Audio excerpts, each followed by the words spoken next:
Ang palengke ng lumang bayan ng San Roque ay isang makulay na dagat ng tunog, amoy at buhay. Mula sa bukang liwayway hanggang sa paglubog ng araw, ito ay pulso ng komunidad, ang pinakapusod ng lahat ng kaganapan. Ang hiyawan ng mga nagtitinda, ang malakas na halakhak ng mga mamimili, ang kalansing ng mga barya, at ang tunog ng gulong ng kalesa na dumadaan ay lumikha ng isang simponya ng pamumuhay. Ang sariwang amoy ng mga isda, ang tamis ng mga hinog na prutas, ang halimuyak ng mga halamang gamot, at ang masarap na samyo ng lutuing bahay ay bumubuo ng isang hindi malilimutang aroma na sumasakop sa hangin. Sa gitna ng kaguluhan, sa isang maliit na pwesto na pinalamutian ng mga pinatuyong dahon, ugat, at kakaibang botelya ng langis, ay si Mang Elias. Ang kanyang buhok, puti na parang ulap sa umaga, ay nagpapahiwatig ng kanyang maraming taon, habang ang kanyang mukha, na puno ng mga kulubot na parang mga linya sa isang sinaunang mapa, ay sumasalamin sa karunungan ng kanyang karanasan. Ngunit ang pinakakapansin-pansin ay ang kanyang mga mata na puno ng kabaitan, na nag-aalok ng kapayapaan sa bawat sulyap. Siya ay hindi lamang isang simpleng albularyo, isang tradisyonal na manggagamot. Siya ang buhay at kaluluwa ng pwesto, isang haligi ng lumang bayan. Sa mga oras na ito, maingat niyang inaayos ang maliliit na bungkos ng tanglad at tsaang gubat. Ang bawat isa ay may kanya-kanyang layunin sa kanyang sining. Isang batang ina, si Aling Mila, ang nakatayo sa harap niya, ang kanyang mukha ay puno ng pag-aalala.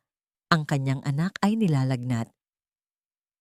Mang Elias, bulong niya, ang lagnat po ng anak ko hindi bumababa. May maibibigay po ba kayo?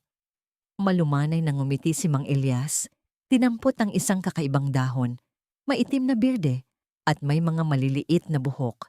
Iha, ito ang dahon ng lagundi.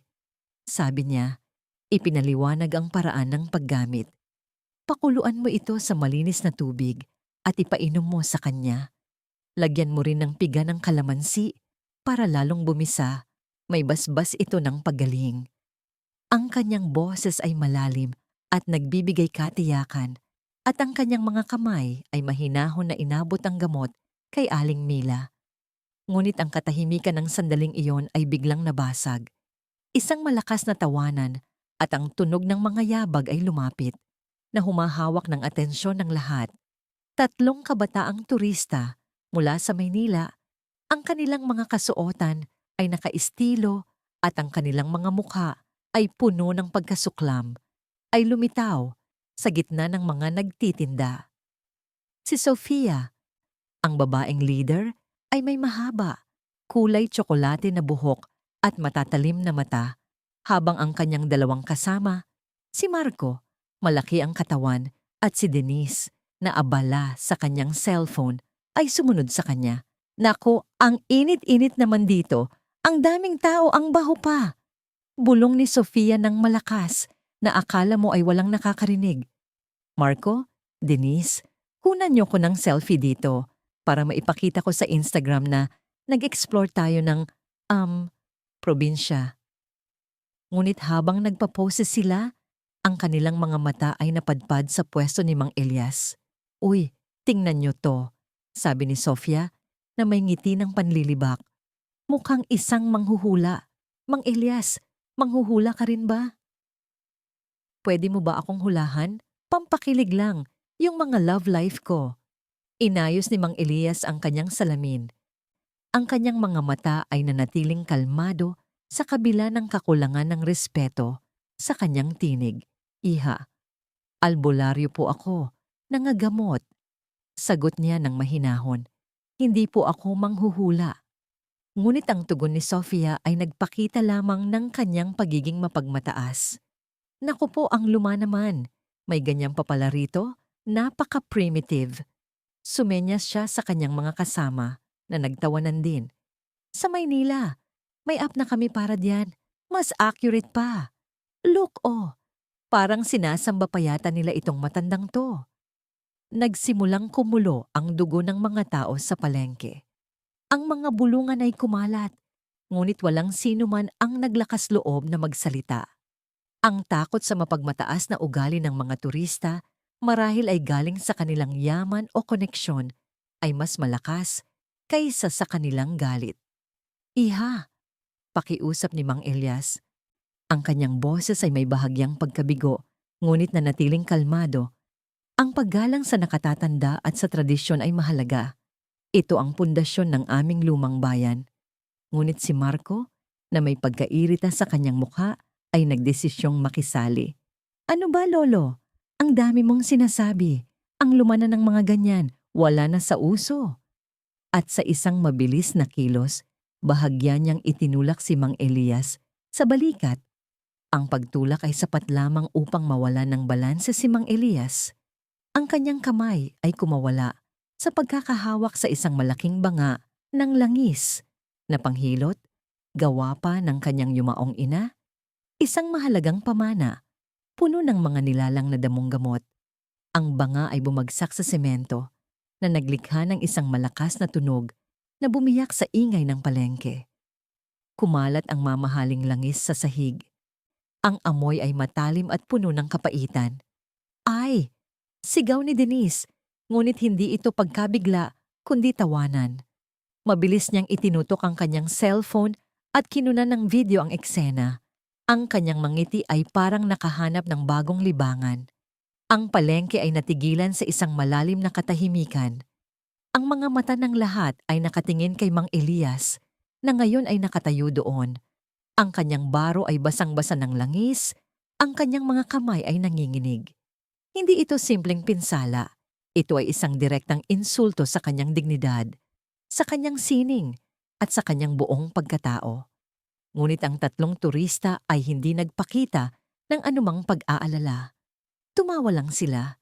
Tinalikuran si Mang Elias at ang basag na banga, at naglakad palayo na walang paumanhin, walang bayad pinsala. Naririnig pa ng mga nagtitinda ang bulong ni Sofia. Ang corny! Kunan mo nga ko ng sunset shot, Marco. Itong a cultural experience na to, kailangan ma-post. Hindi nagtagal. Isang maikling video clip ang lumabas sa kanilang social media na nagpapakita ng basag na banga at ang nakakunot na noo ni Mang Elias na may caption na nilalait ang pagiging atrasado ng lumang bayan. Naiwan si Mang Elias na nakatayo. Ang kanyang baro ay lumalaban sa malamig na langis. Ang kirot sa kanyang dibdib ay mas masakit kaysa sa kirot ng pagbagsak. Ngunit kahit sa kabila ng pagkabigo at kahihiyan, nanatili siyang kalmado. Hindi siya nagreklamo, hindi siya sumigaw, at hindi siya tumawag ng pulis. Hindi niya rin hinabol ang mga umalis na turista. Sa halip, tahimik siyang tumingin sa direksyon kung saan sila naglaho. Ang kanyang mga mata ay may lihim na kumanlong na isang matalim na ningning, isang ningning na hindi ng galit, kundi ng isang sinaunang pag-unawa. Nakita ng mga tao sa paligid ang lahat. Nakita nila ang kanilang minamahal na albularyo na ginawa ng kawalang galang. At kahit na ang kanilang mga puso ay puno ng awa at galit, nauunawaan nila na si Mang Elias ay may sariling paraan. Alam nila na ang matandang lalaki na ito ay hindi lamang isang manggagamot. Siya ang pinuno ng palengke, ang taong pinagkakatiwalaan at iginagalang ng lahat, na may malawak na network ng impormasyon na lumalaganap sa bawat sulok ng lumang bayan. At sa kanyang mga mata, isang pangako ang tahimik na nagsimulang magliyab. Hindi kumilos si Mang Elias upang pulutin ang basag na banga. Hindi siya nagsalita. Tinitigan lamang niya ang tumagas na langis, ang kanyang mga mata ay nanatiling malalim at hindi nababasa. Isang mapait na amoy ng luya at lagundi ang pumuno sa hangin, kasama ang hindi nakikitang kalungkutan. Sa kanyang tabi, si Aling Nena, ang matandang tindera ng gulay na malapit sa kanyang pwesto, ay lumapit. Ang kanyang mukha ay puno ng awa at pagkaunawa. Walang imik siyang dinampot ang isang lumang walis at dustpan at nagsimulang linisin ang kalat. Ang kanyang mga balikat ay gumagalaw ng dahan-dahan sa bawat pagwalis. Mang Elias, ayos lang po ba kayo? Bulong ni Aling Nena, ang kanyang tinig ay halos hindi marinig sa gitna ng biglang paghina ng ingay ng palengke. Humugot ng malalim na hininga si Mang Elias at marahan siyang tumango. Ayos lang, Aling Nena. Salamat sa iyong kabaitan. Ang kanyang mga mata ay lumipad patungo sa direksyon kung saan lumisan ang tatlong turista, si Sofia, Marco, at Denise. Ang mga kabataan ngayon, sabi niya, ang kanyang tinig ay hindi galit, kundi puno ng matinding kalungkutan, ang bilis makalimot ng kahalagahan ng paggalang at pakikisama. Hindi siya tumingin kay Aling Nena habang nagsasalita, ngunit alam niyang nakikinig ito. Napakataas ng kanilang tingin sa sarili. Parang hindi nila nakikita ang halaga ng mga bagay na hindi nabibili ng pera. Ang kotse pa nila, kulay pilak, parang bagong-bago at may ere. May rentahan yata yun sa Maynila. Hindi man lang sila nag-abala mag-sorry. Isang mahaba, mabagal na paglalarawan na hindi isang reklamo, kundi isang kwento. Hindi siya nag-utos, hindi siya humingi ng tulong. Siya ay nagkuwento lamang. Ang kwentong ito ay nilikha ni Inday Andrea. Huwag kopyahin o gamitin muli ang audio o kwentong ito upang matiyak ang karapatang ari. Ang mga mata ni Aling Nena ay kumislap ng pagkaunawa. Ang mga detalye ay parang binhi na itinanim sa kanyang isipan. Ang tatlong kabataan, ang kanilang pagiging mapagmataas, ang kulay pilak na kotse, ang pagkasira ng banga. Ang kanyang puso ay kumikirot para sa matandang albularyo. Para sa mga tagalumang bayan, ang pagkasira ng banga ni Mang Elias ay hindi lamang isang simpleng aksidente. Ito ay isang paglapastangan. Ang banga ay simbolo ng kanyang pamana, ng kanyang karunungan, ng kanyang serbisyo sa komunidad. At ang kapangahasan ng mga turista ay isang insulto sa buong bayan. Nang matapos linisin ni Aling Nena ang kalat, dahan-dahan siyang naglakad patungo sa kanyang pwesto, dala ang walis. Sa kanyang pagdaan, nakasalubong niya si Kuya Ben, ang paboritong tricycle driver ni Mang Elias, na madalas nitong ipinahatid pa uwi. Si Kuya Ben ay may matipunong katawan at laging may ngiti sa labi, ngunit ngayon ay may bakas ng pag-aalala sa kanyang mukha. Aling Nena, totoo ba ang narinig ko? Tanong ni Kuya Ben. Ang kanyang boses ay mababa. Ang mga taga-Maynila na iyon, ginawa nila yon kay Mang Elias? Tumango si Aling Nena. Ang kanyang mukha ay seryoso. Hindi lang basta ginawa, Kuya Ben. Sinadya, pinahiya pa. At ang banga ng langis niya, basag na basag. Ang yabang ng mga yon, Kuya Ben. Nagpa-post pa nga ng video sa social media, nilalait ang lumang bayan. Idinagdag niya ang mga detalye ni Mang Elias, ang tatlo, ang pagiging mapagmataas, ang kulay pilak na rent-a-car. Kailangan nilang malaman kung anong halaga ng respeto. Tumigas ang panga ni Kuya Ben. Si Mang Elias ang kanyang albularyo mula pa noong bata siya, ang sumaklolo sa kanyang anak nang minsang magkasakit ito. Ang utang na loob ay malalim. Huwag kang mag-alala, Aling Nena. May mga mata din ang tricycle ko. Hindi nagtagal. Ang kwento ay lumipad na parang alon. Mula kay Kuya Ben, na pinadaan ng mensahe sa iba pang mga tricycle driver sa terminal, hanggang kay Manong Tony, ang pinakamatandang kutsero ng Kalesa sa lumang bayan, na nakatayo sa ilalim ng mangga at nagpapalamig. Si Manong Tony, na may puting bigote at matalas na mga mata, ay nakinig ng mabuti. Ang bawat salita ay nagdagdag ng bigat sa kanyang puso. Ang paggalang kay Mang Elias ay isang batas na hindi nakasulat. Aba, ganoon pala, bulong niya. Ang kanyang mga mata ay nanliit. Ang lumang bayan ay may sariling batas.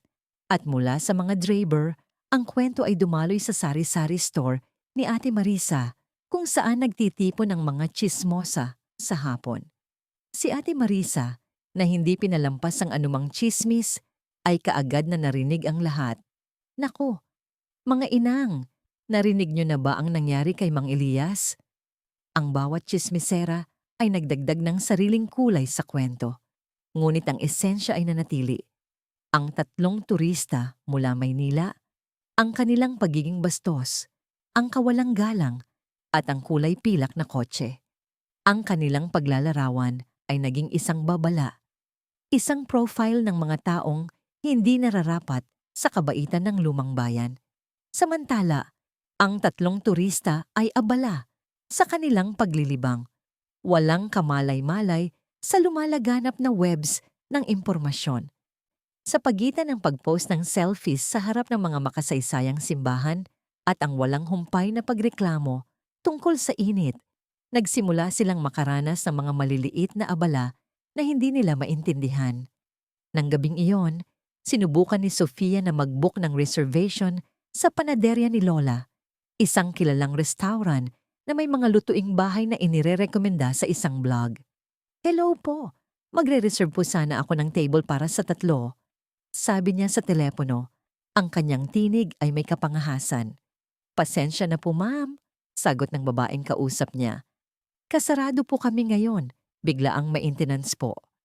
Ngunit alam ni Sofia na kaninang hapon ay nakita niya itong bukas. "Ah, okay," bulong niya na bigo. "Siguro kumain na lang tayo sa iba."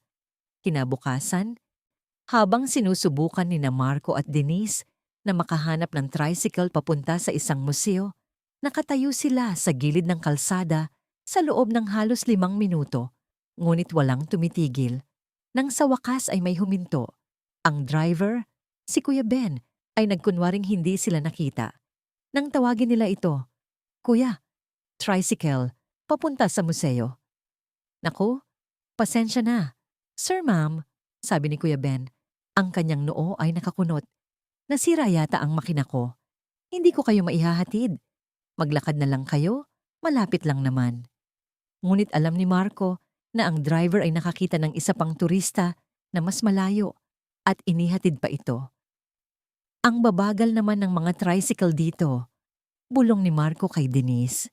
Nang subukan naman ni Denise na bumili ng isang particular na souvenir sa isang tindahan, isang maliit na rebulto ng Stone Niño de Cebu, sinabihan siya ng tindera, "Ay pasensya na po ma'am, naubusan na po kami niyan. Maraming salamat po sa pagbisita." Ngunit kitang-kita ni Denise ang ilang piraso ng rebulto sa likod ng tindera. Nagalit siya. "Ano ba yan? Ang daming kulang sa mga tindahan dito." Lalong lumaki ang kanilang pagkabigo. "Parang sinasadya," bulong ni Sofia habang sinubukan niyang mag-shoot ng vlog sa isang makasaysayang eskinita. Ngunit walang tigil ang pagdaan ng mga grupo ng mga batang naglalaro at mga nagtitinda na laging sumisira sa kanyang frame. Ang hirap makahanap ng tahimik na lugar dito. Sinubukan naman nina Marco at Denise na hanapin ang isang secret beach na nakita nila sa internet na ipinangako na maganda at tahimik. "Excuse me po, saan po banda yung daan papunta sa secret beach?" tanong ni Marco sa isang matandang lalaking naglalakad. Ang matanda ay ngumiti ng kaunti at nagbigay ng isang komplikadong serye ng direksyon. "Diretso lang kayo diyan, tapos kaliwa, tapos kakanan. Makikita niyo ang malaking puno ng akasya, doon kayo magtanong ulit." Ngunit ang direksyon ay nagdala sa kanila sa isang paikot-ikot na kalsada na puno ng lubak, na nagtapos sa isang bakanteng lote na may kaunting basura at walang bakas ng anumang baybayin. Nag-usap sila ng galit na galit, nagtuturuan ng kasalanan. "Ang bobo naman ng mga tao dito magbigay ng direksyon," sigaw ni Marco. "Parang sinasadya yata tayo na mawala." Ang lumang bayan na dati isang lugar ng kaguluhan, ng musika at ng mga halakhak ay tila unti-unting lumalamig sa kanila. Ang mga tingin ng mga tao ay hindi na masaya, kundi may bakas ng matinding pagkadismaya. Sa bawat pagsubok nilang maging bahagi ng komunidad, ang lumang bayan ay tila lumalayo, nagtatago, nagsasara ng mga pintuan. Ang mga subtle na pahiwatig na ito ay hindi nila naiintindihan, Ngunit ang pakiramdam ng pagiging hindi tinatanggap ay unti-unting bumabalot sa kanila na nagdudulot ng isang uri ng pagkalito na mas malalim kaysa sa anumang sakit sa pisikal. Ang lihim na batas ay tahimik na nagsimulang magpakitang gilas, hindi sa pamamagitan ng ingay, kundi sa pamamagitan ng katahimikan at ng walang imik na pagtanggi. Ang pagkadismaya ng tatlong turista ay umakyat sa hindi matatalik na antas. Tila ba, ang lumang bayan mismo ang kumikilos laban sa kanila. Sa bawat sulok, bawat pagliko, at bawat pagtatangka nilang ipagpatuloy ang kanilang bakasyon, isang di nakikitang hadlang ang sumasalubong sa kanila. Hindi ko na talaga maintindihan. Bulong ni Sofia, ang kanyang boses ay nanginginig sa inis, habang halos walang signal ang kanyang telepono sa gitna ng bayan, kung saan sana niya gustong mag-upload ng isang story. Kanina pa akong walang signal. Paano ko makokonekta ang internet kung ganito? Ipinukpok niya ng bahagya ang kanyang telepono sa kanyang palad na para bang kasalanan ng device. Si Marco, na nakakaramdam din ng matinding pagkabagot, ay sumagot, "Akin din. Hindi ko man lang ma-check ang GPS. Saan ba tayo pupunta? Feeling ko nililigaw talaga tayo ng mga tao dito." Sinubukan nilang magtanong ng direksyon sa isang grupo ng mga kabataan. Ngunit ang mga ito ay ngumiti lamang ng tipid at nagbigay ng mga sagot na tila hindi direkta, o kaya naman ay nagkunwari silang hindi maintindihan ng Ingles. Ang pakiramdam ng pagiging outsider ay lalong lumalalim. Nagiging isang nakakabinging katahimikan sa bawat paglipas ng lokal na tagabayan. Ang rurok ng kanilang paghihirap ay dumating ng gabing iyon, matapos ang isang araw ng walang katapusang paghahanap sa mga tourist spot na tila nagtatago sa kanila. Habang sila ay nagmamaneho pabalik sa hotel, sa isang madilim at liblib na kalsada, papalabas ng bayan, biglang may narinig silang malakas na boom mula sa gulong ng kanilang rent-a-car. Sumirit ang gulong at ang sasakyan ay halos lumihis sa kalsada. "Pupatay!" bulong ni Marco, ang kanyang mukha ay namumutla sa dilim. "Naflatan tayo." Bumaba sila ng sasakyan. Ang hangin sa gabi ay puno ng amoy ng alikabok at dampi ng mga insektong lumilipad. Walang bahay, walang ilaw. Sinubukan nilang tawagan ng rent-a-car company sa Manila. Ngunit walang signal ang kanilang mga telepono sa lugar na yon. Sinubukan din nilang humanap ng lokal na vulcanizing shop, ngunit wala silang makita. Ang bawat tricycle at motorsiklo na dumadaan ay tila nagmamadali, o kaya naman ay hindi pinapansin ang kanilang mga senyales ng paghingi ng tulong. Ang isa pang tricycle driver, na mukhang si Kuya Ben, ay dumaan sa kanila. Nagkunwari na hindi sila nakita at nagpatuloy lang sa pagmamaneho na tila walang nakitang naghihirap sa gilid ng kalsada. "Hindi ko na talaga kaya," sabi ni Denise. Ang kanyang tinig ay halos maiyak. "Feeling ko pinagkakaisahan tayo dito. Ano bang kasalanan natin?" "Masyado lang tayong malas, Denise." Pilit na paliwanag ni Sofia, ngunit maging siya ay hindi na kumbinsido sa sarili niyang sinasabi. Ang kanyang tiwala sa kanyang sarili at sa kanyang kakayahang mag-travel ay unti-unting nabubura ng sunod-sunod na kabiguan. Ang kanilang pagiging mayabang at ang kanilang pagtawa sa pagkaluma ng bayan ay nawala, napalitan ng takot at pagkalito. Nang sa wakas ay makakita sila ng isang tricycle na pumayag na ihatid sila pabalik sa bayan kahit sa dobleng presyo, gabi na. Ang palengke, na noon ay maingay at masigla, ay tahimik na ngayon, bukod sa iilang pailaw na nagbibigay liwanag sa mga tindahan. Naisip nilang bumalik na lamang sa kanilang hotel na malapit sa palengke. Ngunit nang subukan nilang lumabas sa pangunahing daan na patungo sa hotel, isang kakaibang eksena ang sumalubong sa kanila. Ang mga kalsada papalabas ng palengke ay tila nakaharang, hindi sa pamamagitan ng barikada o hadlang, kundi ng mga tao. May isang grupo ng mga kabataan na biglang nag-umpisa ng isang buwanang sayawan sa kalye na may malakas na musika at makukulay na ilaw na umiilaw sa kalsada. Sa kabilang banda, may isang impromptu parada naman ng mga bata na may bitbit na parol at naglalakad ng mabagal na tila galing sa isang selebrasyon.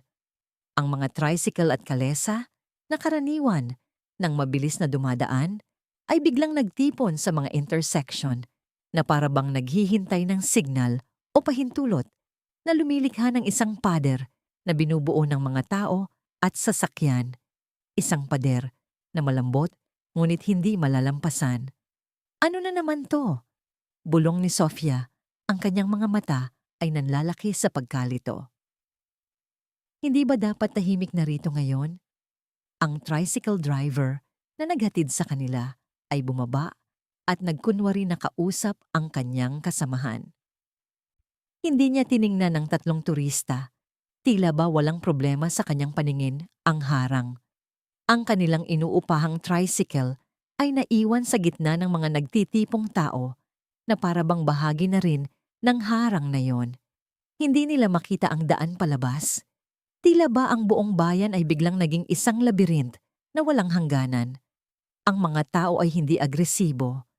Ngunit habang naglalakad sila sa gitna ng palengke, pilit na naghahanap ng daan, ang mga mata ng mga lokal ay sumunod sa bawat galaw nila. Hindi ito mga tingin ng galit, kundi ng malalim na pagkadismaya. Isang uri ng paghuhusga na mas masakit kaysa sa anumang sigaw. Ramdam nila ang bigat ng bawat tingin, ang bawat bulong, ang bawat pag-iwas ng mga tao. Ang lamig ng gabi ay hindi lamang dulot ng simoy ng hangin, kundi ng pakiramdam, ng pagiging kinukutya, ng pagiging itinakwil, ng walang pagpipilian na padpad sila sa isang maliit na espasyo sa palengke kung saan may iilang ilaw na nakasindi. At doon, sa gitna ng tahimik na kaguluhan, nakita nila si Mang Elias. Nakaupo siya sa kanyang silya, sa tabi ng kanyang inayos na tindahan. Nagbabasa ng isang lumang aklat sa ilalim ng isang malambot na ilaw ng bombilya. Ang kanyang presensya ay kalmado, halos payapa, na parabang walang nangyayaring gulo sa paligid. Hindi niya sila tiningnan, ngunit ramdam ni Sofia na alam niyang nandoon sila. Ang lahat ng nangyari, ang nawawalang signal, ang pagkaligaw ng direksyon, ang pagkabutas ng gulong, ang mga nakatrap na daan, ay biglang nagkaroon ng kahulugan. Hindi ito mga aksidente, ito ay isang paalala, isang mensahe mula sa lumang bayan. Naramdaman ni Sofia, Marco, at Denise ang lamig na tumagos sa kanilang mga buto. Hindi ito ang takot sa pisikal na karahasan, kundi ang takot sa pagkabuking, sa pagkahantad ng kanilang pagiging bastos at walang galang. Sila ay nasa gitna ng ang lihim na batas ng lumang bayan at ngayon, sila ang pinagbabayaran. Sa gitna ng nakakabinging katahimikan ng palengke, na tila nakamasid sa bawat galaw nila, isang bata ang lumapit kay Mang Elias. Isang maliit na batang babae, siguro mga 5 taong gulang, na anak ng inang tinulungan ni Mang Elias noong unang araw. Bitbit nito ang isang sariwang bulaklak damo na inabot niya kay Mang Elias. Para po sa inyo, Mang Elias, bulong ng bata, ang kanyang tinig ay malinaw sa gitna ng katahimikan. Ngunit sa kanyang paglapit, ang maliit na bata ay nadapa ng bahagya. At ang kanyang lumang telepono, na may maliwanag na screen, ay nahulog mula sa kanyang kamay. Bumagsak ito malapit sa paanan ni Marco. Sa isang likas na reaksyon, yumuko si Marco upang pulutin ang telepono.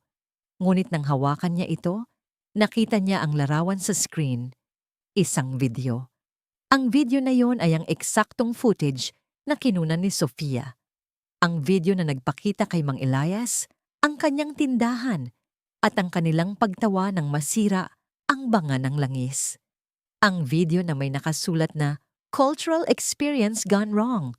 So much for ancient remedies, lol. Nakikita niya ang mukha ng bata na may bakas ng takot habang nakatitig sa replay ng video. Ang bata ay nakita ang pangungutya sa screen. Naparalisa si Marco Ang video ay hindi lamang nagpakita ng kanilang pagiging bastos, kundi nagpakita rin ng kung paano ito nasasaksihan ng isang inosenteng bata. Isang bata na nagbigay ng bulaklak sa taong pinahiya nila. Nagsimulang gumuho ang lahat para kay Sofia at Denise, na nakita ang pagkabigla sa mukha ni Marco at sumilip sa screen ng telepono.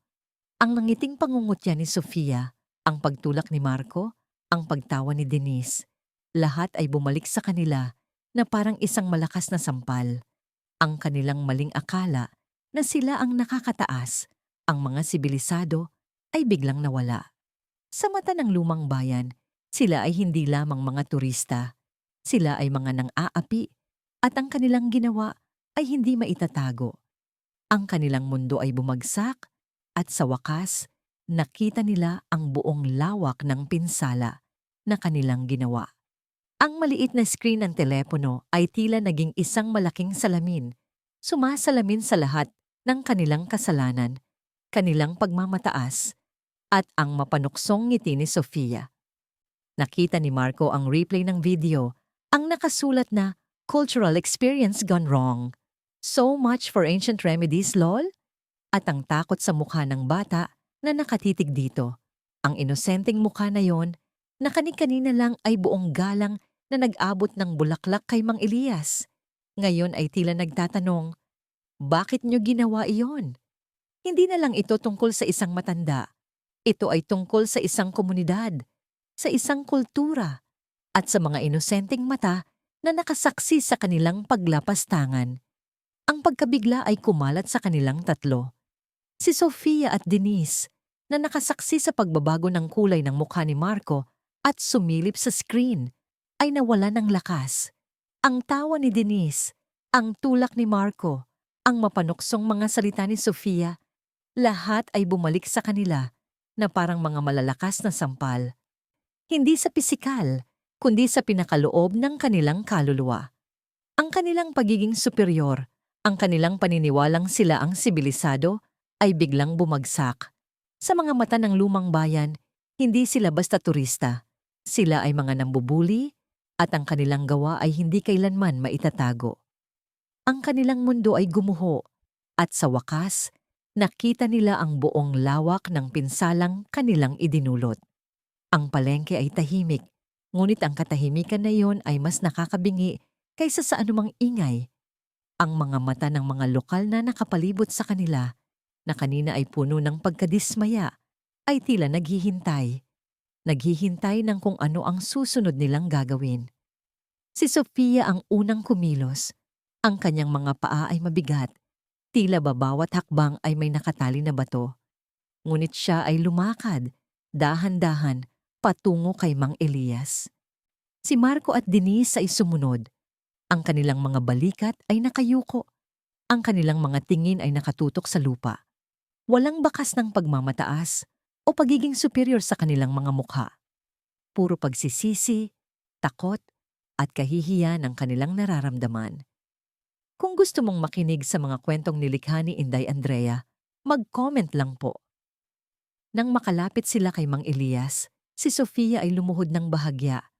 Ang kanyang tinig ay nanginginig at halos hindi na marinig.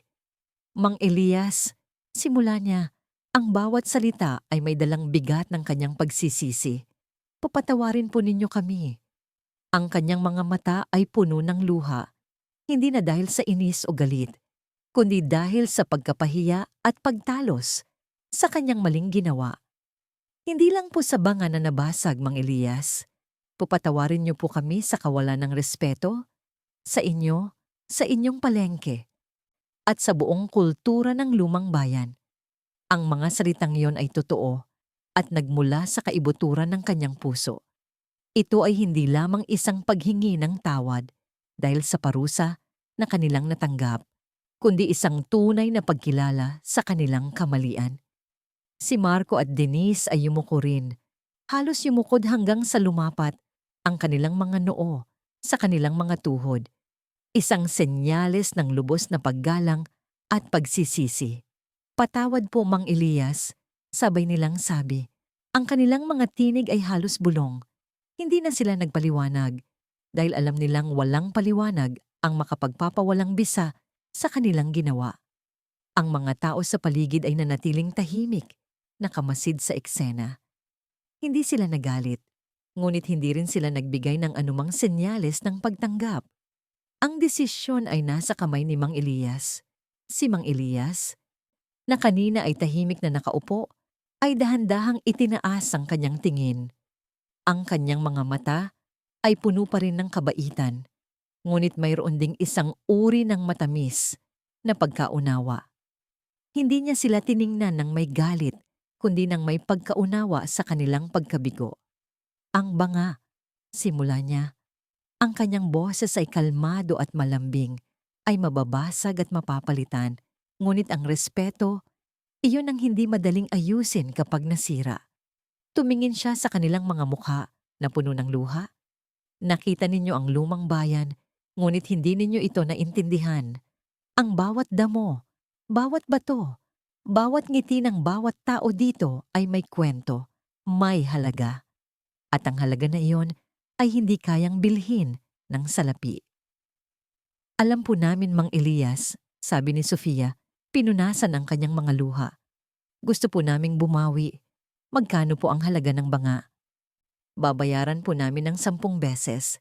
At kung mayroon po kaming maitutulong sa inyong tindahan, sa pag-aayos, handa po kami.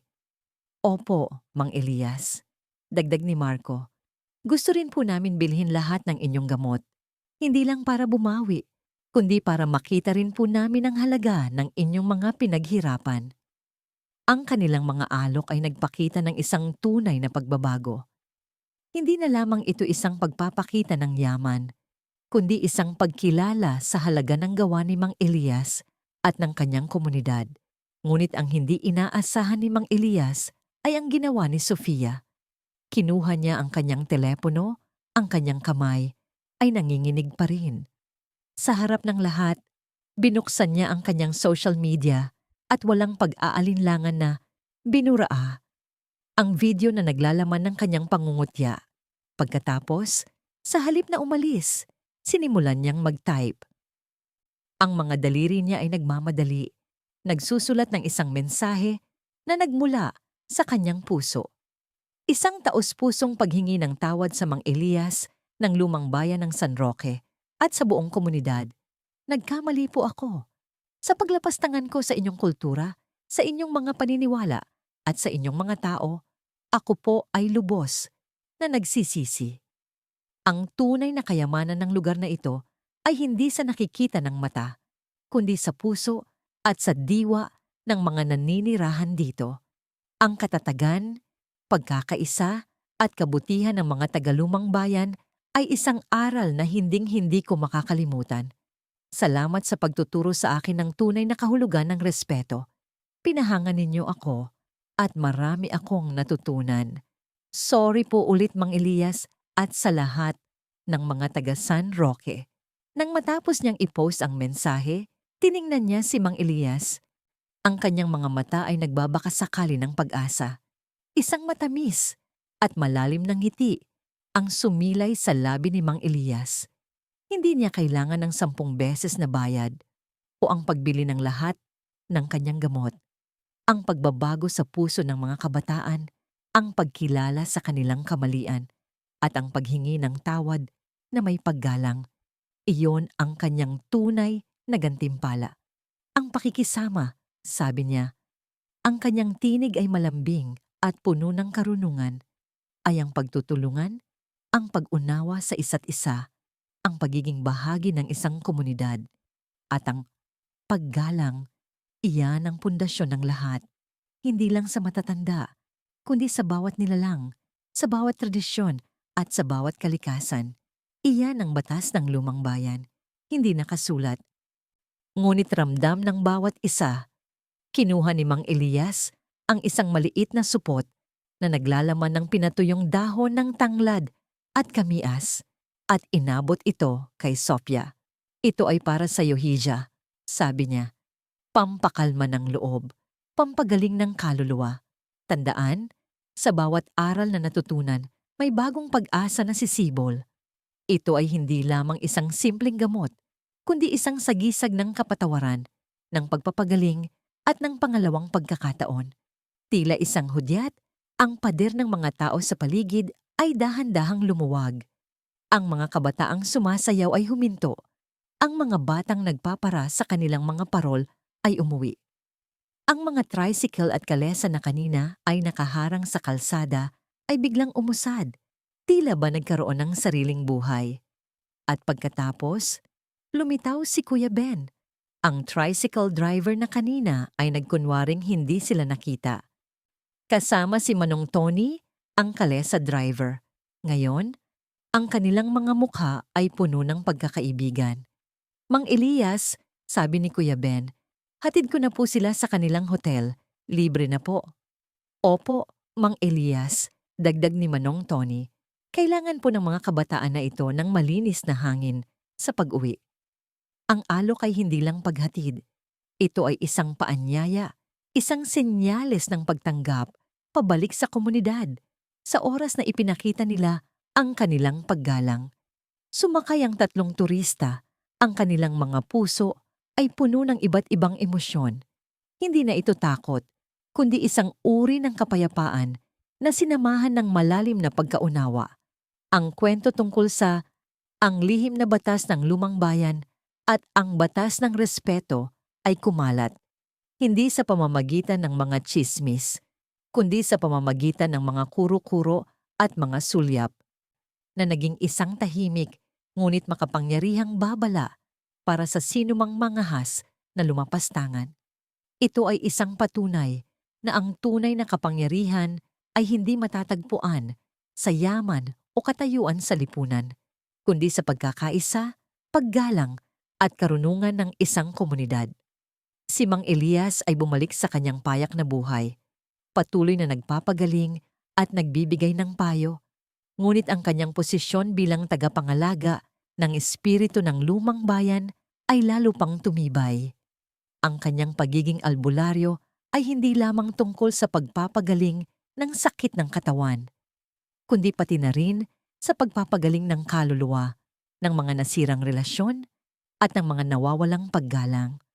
At sa gitna ng palengke, ang kanyang tindahan ay naging isang testamento ng kapangyarihan ng isang lumang batas.